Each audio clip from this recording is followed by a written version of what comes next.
The grand chamber of the Nexus station fell silent as the final delegates took their seats.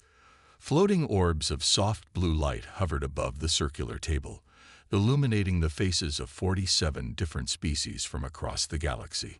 Some had scales, others had tentacles. A few were merely clouds of gas contained in special suits. They all shared one thing today: concern. Ambassador Kreltak of the Vexdarian Imperium stood up. His purple skin tightened around his skull ridges as he surveyed the room. The four arms of his upper body were clasped in the formal posture of grave matters. "Esteemed members of the Galactic Council," he began, his translator converting his clicks and whistles into standard speech, "I have called this emergency meeting because we face an unexpected threat to the balance we have maintained for 3,000 years. Commander Olivia West sat quietly in the human observer section. She wasn't permitted at the main table yet. Humans had only joined the galactic community 75 years ago, when their first faster-than-light ship had broken through to the stars. To most species present, humans were still newcomers, barely out of their cradle. Kreltak gestured with his lower right hand, and a hologram appeared in the center of the room. Olivia recognized it immediately. Earth's new research station orbiting Jupiter. Her heart beat faster. Something was wrong. "This primitive structure," continued Kreltak, "contains technology that should be impossible for a species at the human's development stage." The Ardillian representative, a mantis-like being named Zix, leaned forward. "What technology concerns you, Ambassador?" "Humans have been given access to standard Tier 1 knowledge as per our integration protocols." Kreltak's eye membranes flickered in what Olivia recognized as their version of a scowl. "They are manipulating gravitational waves on a quantum level." A murmur swept through the chamber. Even Olivia couldn't hide her surprise. "That project was supposed to be secret."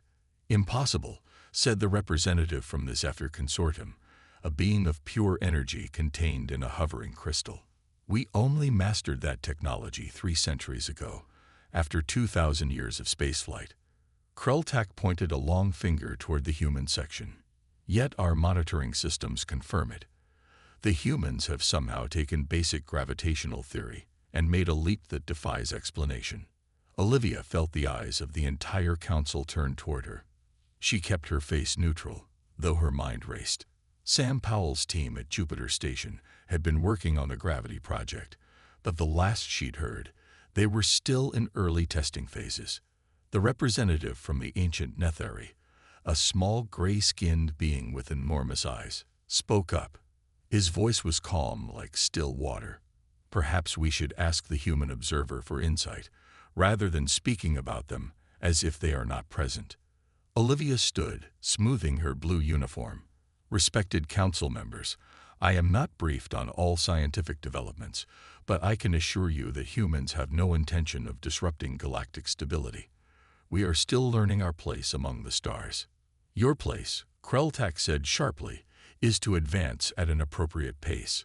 Your species mastered nuclear fission to fusion in just 1 century. You went from your first powered flight to faster-than-light travel in less than 200 years. And now this. No other species has advanced so rapidly." The Ardillian representative clicked her mandibles together. "The pattern is concerning. It suggests an exponential growth curve that could destabilize established power structures within decades, not centuries." Olivia heard whispers among the delegates. One phrase made her blood run cold: "Containment protocols." The Netheri representative stood again. "Before we rush to judgment, let us gather more information. Humans have shown themselves to be cooperative members of our community thus far." But Olivia could see that many minds were already made up. As she scanned the room, she noted which species seemed hostile, which seemed merely concerned, and which might be potential allies. She needed to warn Earth immediately.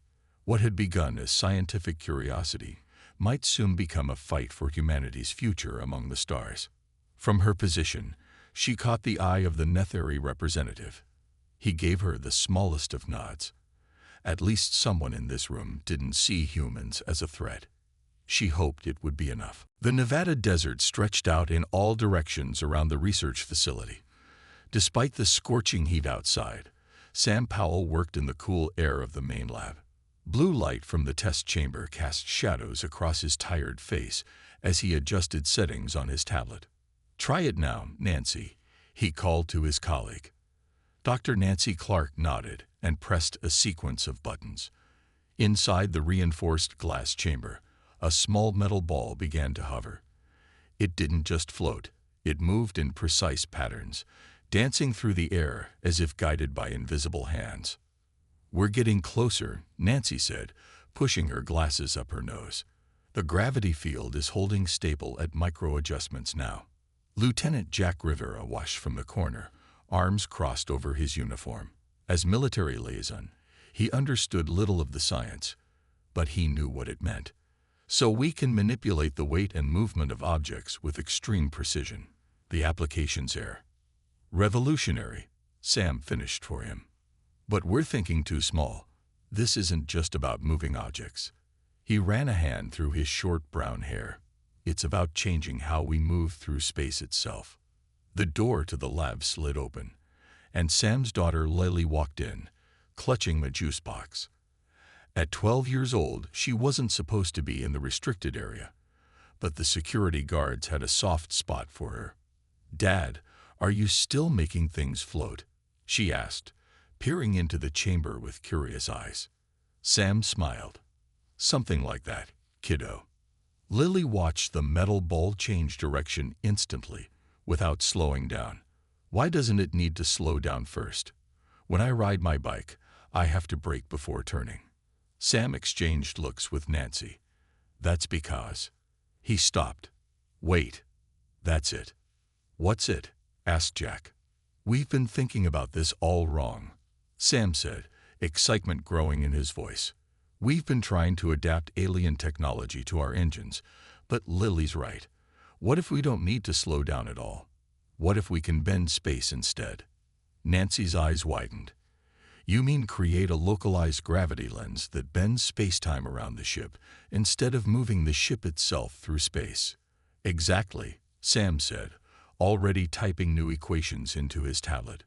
Jack frowned. "Would that make our ships faster than alien vessels?" "Not just faster," Nancy explained. "It would make them able to go places other ships can't. Traditional drives have limitations in dense gravity fields. This wouldn't." Sam's tablet chimed with an incoming message. His smile faded as he read it.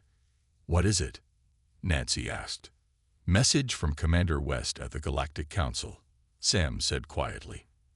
"They know about our project. There's trouble brewing." Jack immediately straightened. "What kind of trouble?" "The kind where advanced species get nervous about the new kids learning too quickly," Sam replied, showing them the message. "Olivia says some council members are talking about containment protocols." Nancy paled. "They can't just lock us in our own solar system." "They can try," Jack said grimly. Sam looked at the hovering ball, still dancing in perfect patterns. "We need to accelerate the timeline." "Lily, honey, I need to take you home to your mom." "But I just got here," the girl protested. "I know, but Dad needs to work." He knelt beside her. "Remember how you just gave me a big idea? That's why I need you safe at home. Because you help me think differently." As Lily reluctantly left with the security escort, Sam turned to his colleagues. "If the council is already worried, we don't have much time. We need a working prototype of the gravity lens drive within the month." "That's impossible," Nancy said. Sam looked at the message again, reading between the lines of Olivia's warning. "If we don't do it, humanity might be stuck in this solar system for generations. The aliens won't help us anymore. They'll make sure we stay put." "Then we'd better get to work," Jack said, activating his communicator. "I'll request additional security for the facility." As they returned to their stations, Sam couldn't help wondering what else the aliens might do if they truly felt threatened by human progress. And for the first time, he wondered if the friendly guidance they'd received over the past 75 years had really been meant to help humans or to control them. Ambassador Eric Miller moved silently through the curved hallway of the council's secondary chamber. He wasn't invited to this meeting. In fact, no human was. That was precisely why he needed to hear what was being said. The diplomat pressed himself against the wall near an air vent. 5 major galactic powers had gathered secretly. The Vexdarians, the Ardillians, the Zephyr Consortium, the Morrigan clans, and the Trade Union of Drell. All had been helpful to Earth over the years. The humans cannot be allowed to continue at this pace, Ambassador Kreltak was saying. They took our basic drive designs and improved them within decades. Now they are mastering gravity manipulation that took us millennia to perfect. What precisely do you fear, Kreltak? Asked the Drell representative, a short, stocky being with golden skin. Innovation without wisdom, replied the Vexdarian. They are children playing with forces they cannot comprehend. The Ardillian representative clicked her mandibles. The solution is simple. We restrict their access to higher technologies. We've been too generous in our teaching. Eric's jaw tightened. So that was it. The generous aliens who had helped humanity join the galactic community weren't being generous at all. They had been controlling what humans learned, feeding them bits of knowledge deemed safe. Economic measures would be most effective, suggested the Zephyr representative. Their colonies rely on trade. If we gradually increase tariffs and create shipping delays, we can slow their development without appearing hostile. Eric had heard enough. He slipped away and hurried to his private communication chamber. He needed to contact Earth immediately. But first, there was someone closer who needed to know.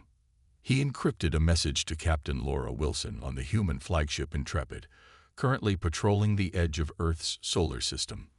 Laura, they're planning to box us in. Be ready for anything. 5 major powers meeting in secret. No goodwill toward humans. Next, he sent a more detailed message to Earth's leadership. As he waited for a response, his assistant burst into the room. "Sir, you have to see this," she said, handing him a datapad. On the screen, a list of names scrolled past. Eric recognized them immediately. Alien advisors stationed on Earth to help with technological integration. "What am I looking at?" he asked. "Communications we intercepted. These advisors have been sabotaging human projects. Subtle changes to designs, introducing flaws in code, misdirecting research priorities." Eric felt cold anger rising inside him. For how long? Years, sir, maybe from the beginning. He thought of Sam Powell's team and their gravity project. How much further along would they be without this interference? How many other human breakthroughs had been quietly undermined? "Get me a secure line to the Nevada facility," he ordered. When Sam's face appeared on the screen, Eric didn't waste time. "Your project has been compromised. Check your team for alien influence." Sam's expression hardened. "We've already found something. Microscopic monitoring devices in our lab equipment. We're neutralizing them now." "The Council is moving against us, Sam. They're afraid of how quickly we're advancing." Sam nodded. "The question is why. Most species took thousands of years to develop what we've done in decades. What makes us different?" "I don't know," Eric admitted. "But they're planning to restrict our expansion beyond our solar system." "That can't happen," Sam said firmly. "We've already identified 17 habitable worlds within reach. Humanity needs room to grow." "Then your drive needs to work," Eric replied. "Because the aliens who claim to be our friends are about to become our jailers." As the communication ended, Eric stared out at the stars visible through his window. He had always believed that joining the galactic community would lead humanity to new heights. Now he wondered if they had walked willingly into a cage designed to keep them contained, controlled, and dependent. The true question was whether it was too late to break free. Captain Laura Wilson stood on the bridge of the Intrepid, her face grim as she studied the display. 12 alien ships formed a blockade ahead, positioned in a perfect barrier across the hyperspace route to Alpha Centauri. "They're hailing us, Captain," said her communications officer. Laura nodded. On screen, the face of a Vexdarian commander appeared. "Human vessel, this sector is temporarily restricted due to safety protocols. Return to your solar system immediately." Safety protocols. Laura kept her voice even. We weren't informed of any such protocols. We're on a scheduled supply run to our colony. The Galactic Council has voted. All human ships must remain in Sol system until further notice. For your own protection. Of course. Of course, Laura thought bitterly. Ambassador Miller's warning had come just in time. I'll need to see the official documentation for this restriction. It will be transmitted to your Earth government through proper channels. Turn your vessel around, Captain. The screen went dark. Laura turned to her crew, all watching for her reaction. Orders, Captain. Asked her first officer. Laura weighed her options. The Intrepid was Earth's most advanced ship, but it couldn't take on 12 alien vessels. Yet turning back meant accepting the blockade. Accepting that humans were now prisoners in their own solar system. Send an encrypted message to Earth. Tell them the blockade is real. She took a deep breath. Then plot a course back to Earth. For now, we comply. As the Intrepid changed course, Laura added, and get me a secure line to Nevada. I need to speak with the Powell team. Back on Earth, Sam stared at the tiny device under the microscope. It was smaller than a grain of sand, an alien monitoring bug that had been planted in their main computer system. We found 6 more in the lab equipment. Nancy told him. They've been watching everything we do. Sam crushed the device between his fingers. No more. He looked up as Jack entered the room. Captain Wilson is on the secure line, Jack said. It's bad news. The 3 gathered around the screen as Laura explained the blockade. When she finished, the room fell silent. So it's begun, Sam said finally. They're cutting us off. Can your drive get past them? Laura asked. Theoretically, yes. The gravity lens allows travel through routes they wouldn't monitor because their ships can't use them. But we're still weeks away from a working prototype. Nancy stepped forward. Maybe not. If we skip the safety protocols and focus only on making it work once. Too risky, Jack interrupted. One mistake with gravity manipulation could tear the ship apart. What choice do we have? Nancy countered. Wait until they come to shut us down completely. Sam's tablet chimed with an incoming message from Commander Olivia West at the Council. It's getting worse, he told the others after reading it. The Council has appointed a Human Development Oversight Committee to evaluate all our research projects. They'll be arriving within days. To steal our work, Laura said from the screen. Or shut it down. Or both, Sam agreed. Olivia says she's trying to find allies among the Council, but most species are either afraid of us or want to control us. Jack checked his weapon. I'll increase security here. If they want this research, they'll have to fight for it. No, Sam said firmly. We need to be smarter than that. Laura, can you delay your return to Earth? Buy us some time. I can report engine trouble. That might give you a day, maybe 2. Good enough, Sam said, because I have an idea. He turned to Nancy and Jack. We've been thinking about the gravity lens all wrong. We've been trying to adapt alien designs to our needs. But what if we did it the human way? Start from scratch with our own approach. Nancy looked skeptical. In 2 days. We don't need a perfect solution, Sam replied. We just need something they haven't seen before, something they won't expect, and can't counter. As the others looked at him doubtfully, Sam pointed to the crushed monitoring device. They've been watching us so closely because they're afraid of what we might create. I think it's time we showed them exactly why they should be afraid. The President of Earth sat at the head of the conference table, surrounded by military leaders and top scientists. The room was secure, swept for alien monitoring devices 3 times that morning. Project Prometheus is now active, she announced. All communication with our colonies will appear normal to outside observers, but they'll contain hidden messages. From this moment on, we trust no alien advisors. General Frank Harris nodded. We've quietly recalled our best minds from across the system. Some colonies have gone completely dark to the Council's monitoring systems. What about the Nevada facility? asked the Secretary of Defense. "We've moved their operation underground, literally," the general replied. "The surface lab is now a decoy."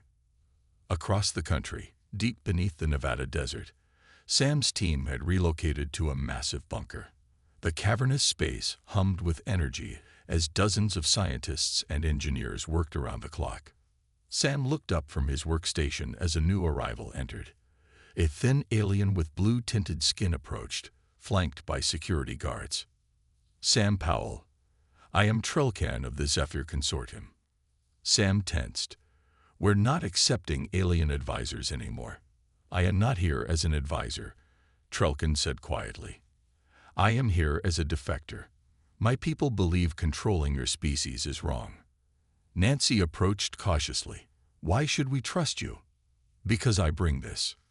Trelkan handed Sam a small data crystal, the complete, unfiltered gravitational technology of the consortium. Not the limited version your people were allowed to see. Sam inserted the crystal into a secured, isolated computer.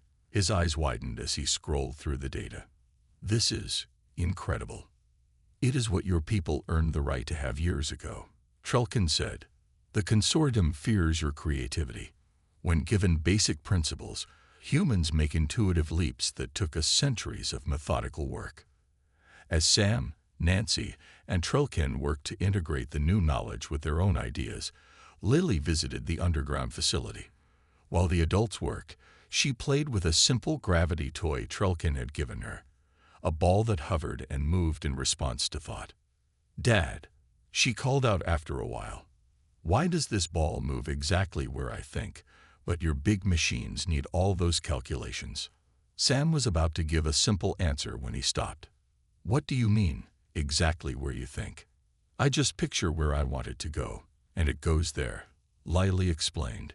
"Can't your big ships do that too?" Sam and Nancy exchanged looks. Trelkan's 3 eyes blinked rapidly. "The child may have just solved our biggest problem," the alien said. Sam knelt beside his daughter. "Lily, you're a genius. We've been overthinking this." In the Nexus station, Commander Olivia West moved carefully through the diplomatic corridor. She had arranged this meeting at great risk to her career. The Netheri representative waited in a quiet alcove. "Commander West, you wish to speak privately." "Ambassador, I need to understand why the Council fears us so much. We've done nothing threatening." The ancient being's large eyes studied her. "It is not what you have done. It is what the older species believe you will do." "Which is what?" "Change everything." The Netheri gestured for her to sit. "There is a prophecy among the first species about the adaptive ones who think differently. They would arrive late to the galactic community but would rapidly reshape it." "That's just a story," Olivia said. "Is it? In less than a century, humans have taken technologies they were given and improved them in ways the creators never imagined. Your minds work differently. You make intuitive leaps. You try approaches others dismiss as illogical. So we're being punished for thinking creatively." "You are being feared for it," the Netheri corrected. "The established powers prefer stability to innovation. They gave you technology hoping to guide your development along predictable paths. Instead, you took unexpected directions." Olivia leaned forward. "Will you help us? The Blockade and these oversight committees will strangle humanity's growth." "I cannot act openly against the Council," the Netheri said. "But know this, not all species fear your potential. Some of us remember when we too were young and full of new ideas." As Olivia left the meeting, she received an encrypted message from Earth. "Prometheus accelerating. Lens prototype in testing. Stay alert for opportunities." She smiled slightly. The aliens thought they could contain humanity by restricting their movement. They didn't understand that limitations only made humans more determined to break free. 3 human ships disappeared in the first month of the blockade. The Council claimed navigation errors. Earth knew better. Captain Laura Wilson stood on the bridge of the Intrepid, now hidden in the shadow of Saturn's rings. The ship's new stealth systems, developed in the weeks since the blockade began, kept them invisible to the alien patrol vessels. "Final checks complete, Captain," her first officer reported. "The gravity lens drive is online." Laura nodded. "All crew to secure positions. This will be our only test run before the real mission." She took her seat and activated the ship-wide communication. "This is the captain. What we do today will determine the future of humanity among the stars. The aliens thought they could cage us. They were wrong." At her command, the navigator activated the drive. There was no dramatic flash, no sense of movement, just a brief feeling of pressure, then nothing. "Did it work?"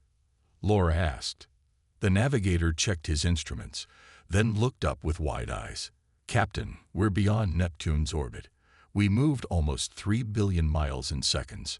The bridge crew stared at their screens in amazement.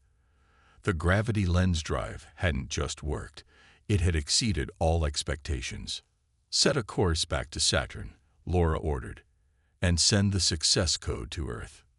In the Galactic Council, tensions ran high. Ambassador Eric Miller stood before the assembly, no longer content to be relegated to the observer section. "The blockade of Earth is an act of aggression," he declared.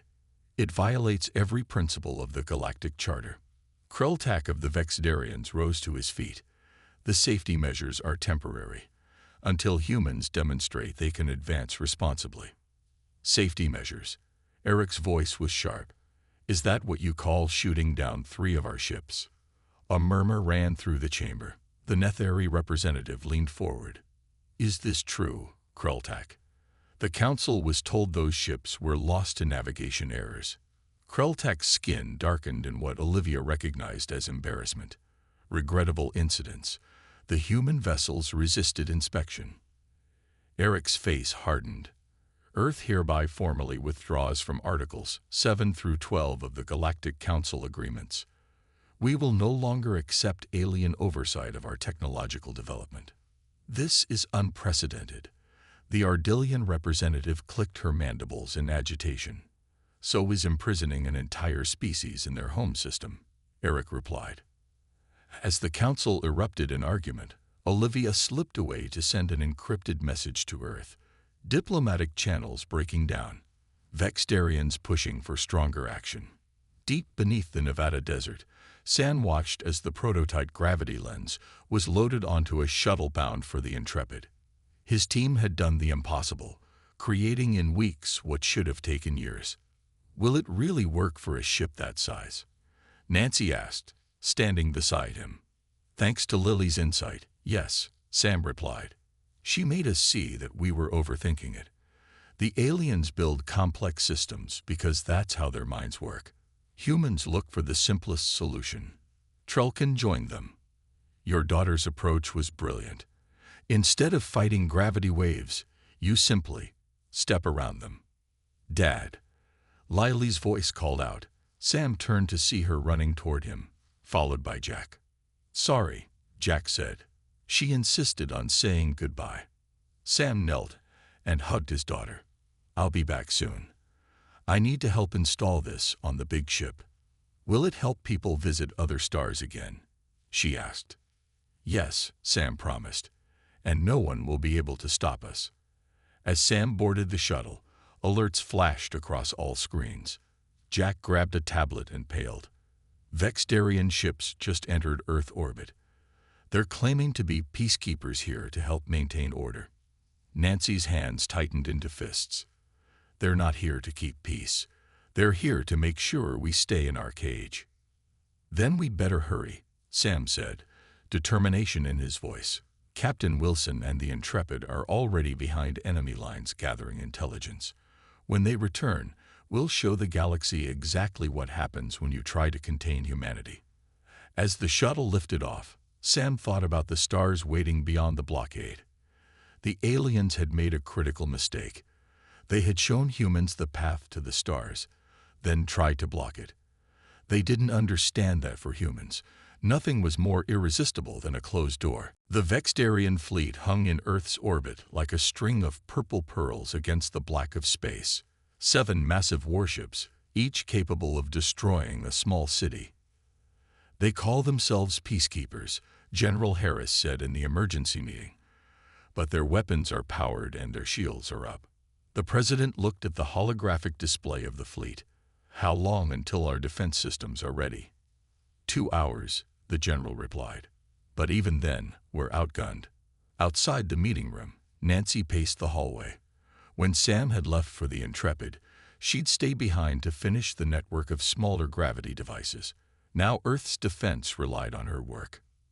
Dr. Clark, a voice called. She turned to see Jack approaching with Lily. "What are you doing here?" she asked, surprised to see Sam's daughter. "She had an idea," Jack explained. "And after what happened last time, I thought we should listen." Lily held up a drawing. "If the aliens use gravity to make their weapons work, can we use gravity to make them not work?" Nancy stared at the child's simple drawing, then at the complex equations on her tablet. "Of course," she whispered. "We've been thinking about defense wrong. We don't need to stop their ships. We need to stop their weapons from functioning." In the council chamber, an emergency session had been called. But this time, the Netheri representative stood at the center.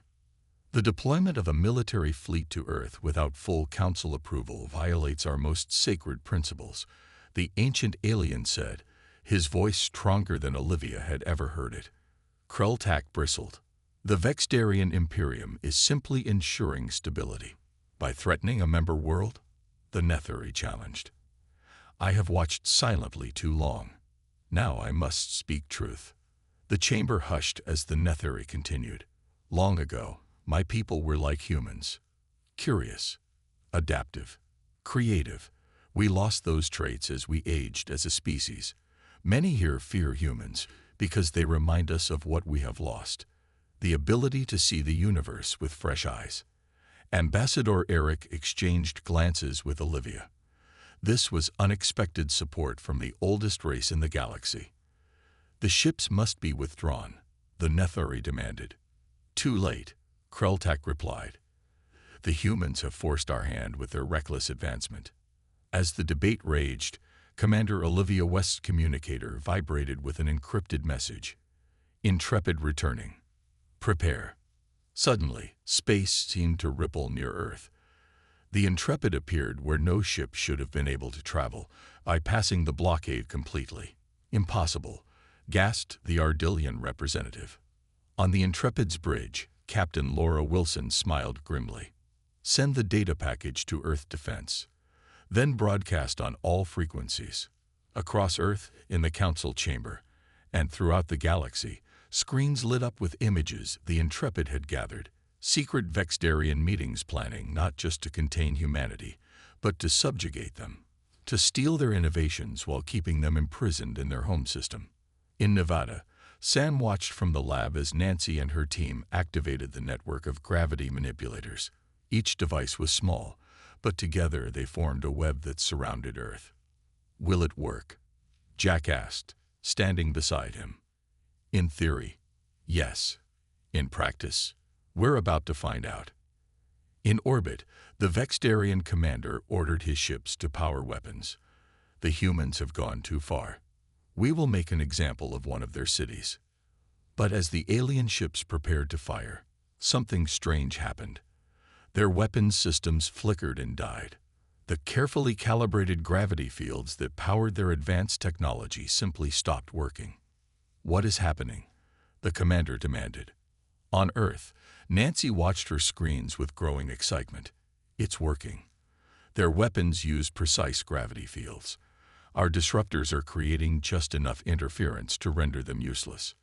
The president turned to her advisors. "Send the message to the Vexdarians. Tell them we could have developed weapons based on this technology. Instead, we chose defense. We chose life." In the council chamber, the images from the Intrepid continued to play, damning evidence of the Vexdarian plot.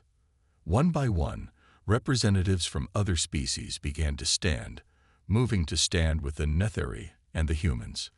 The balance of power was shifting, not through force, but through truth and ingenuity, humanity's greatest weapons. 2 weeks after the standoff at Earth, a new emergency meeting was called at the Galactic Council. This time, the Nethari had requested it. The grand chamber was fuller than Olivia had ever seen it. Representatives from every member species attended, even those who rarely participated in council matters. The attempted show of force by the Vexdarians had backfired spectacularly, becoming a galactic scandal that could not be ignored. Kreltak and the other Vexdarian delegates sat in shamed silence. Their fleet had retreated from Earth, unable to use their weapons and exposed for their secret plans. The Nethari representative stood at the center of the chamber. For too long, this council has operated on principles of control rather than cooperation.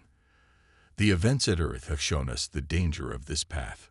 Ambassador Eric Miller and Commander Olivia West sat together at the main table, no longer relegated to the observer section.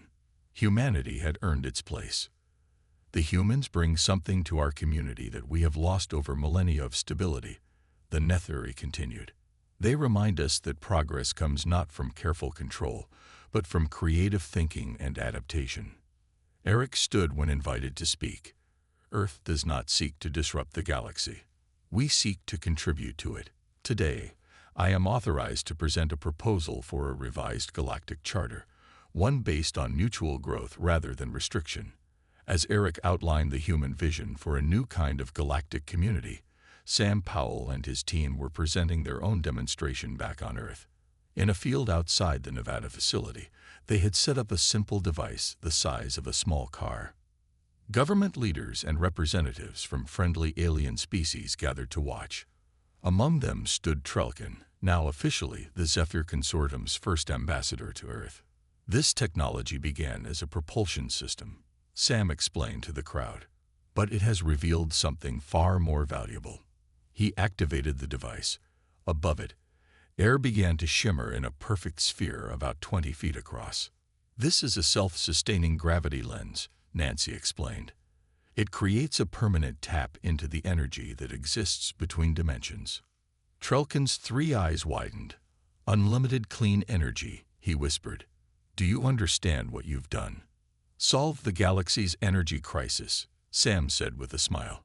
No more need for unstable fusion reactors or resource wars over fuel. Lily stood nearby, watching proudly as her father showed how the device worked. A reporter knelt beside her. Your father says you helped create this. How does that feel? Lily thought for a moment. Good. Dad says sometimes kids can see answers adults miss because we ask different questions. In the council chamber, the Ardillian representative had just finished speaking. While we had concerns about human advancement, their choice to develop defensive rather than offensive technology demonstrates wisdom we did not expect. Olivia leaned forward to address the council. Humans advance quickly not because we seek power, but because we dream. We look at the stars and ask why not, instead of why. We take different paths because we see different possibilities. The Nethari nodded slowly. This is what my people have forgotten. The joy of discovery, the wonder of new ideas. One by one, representatives rose to support the proposed new charter. Even Kreltak eventually stood, humbled but perhaps wiser. The humans will not be contained, he acknowledged. Perhaps it is we who need to change. As the council session ended, Eric received a message from Earth about Sam's energy demonstration. He shared it with Olivia. First, a new way to travel the stars, now unlimited energy, she said. What will we think of next? Eric smiled. That's exactly what they fear, and exactly why we'll thrive. As night fell over Nevada, Sam found Lily standing outside, looking up at the stars. Are people still afraid of us out there? She asked. Some are, Sam admitted. Change is always scary. Will we go to all those stars someday? Yes, Sam promised, but not to conquer or control. To explore, to learn, to share what we know and discover what we don't. Lily pointed at a particularly bright star. What problems do you think we'll solve there? Sam put his arm around his daughter's shoulders. I don't know. But that's the best part about being human. We can't wait to find out.